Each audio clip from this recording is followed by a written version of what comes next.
नमस्कार दोस्तों, आज हम बात करने वाले पावर स्टार पवन सिंह के बारे में। पवन सिंह का आज एक न्यू सॉन्ग आ चुका है, जिस सॉन्ग का नाम है धनिया में पनिया। चलिए इसके बारे में हम बात करते हैं। मेरा चैनल पे पहली बार आए तो प्लीज़ सब्सक्राइब करके रखिएगा, बेल आइकन को दबा लीजिएगा जब सबसे पहले आपके पास मेरा वीडियो पहुँचे। चलिए बताते हैं। जिस सॉन्ग का नाम है धनिया में पनिया, पावर स्टार पवन सिंह गाया है इस सॉन्ग और शिल्पी राज मिलकर इस सॉन्ग को गाया है। बात करें दोस्तों, इस सॉन्ग में फैक्ट में आपको देखने को मिलेगी प्रिया रघुवंशी। और बात करें दोस्तों, इस सॉन्ग राइटर है इसमें रोशन सिंह।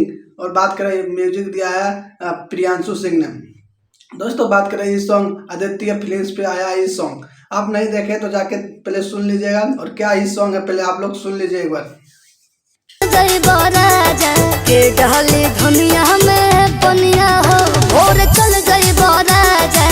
सुन लिए कैसा लगा आप लोग को सॉन्ग? नहीं सुने तो जाइए आदित्य फिल्म्स पे के सुनिए, बहुत जबरदस्त है, मस्त है। फिर एक बार आप लोग सुन लीजिए।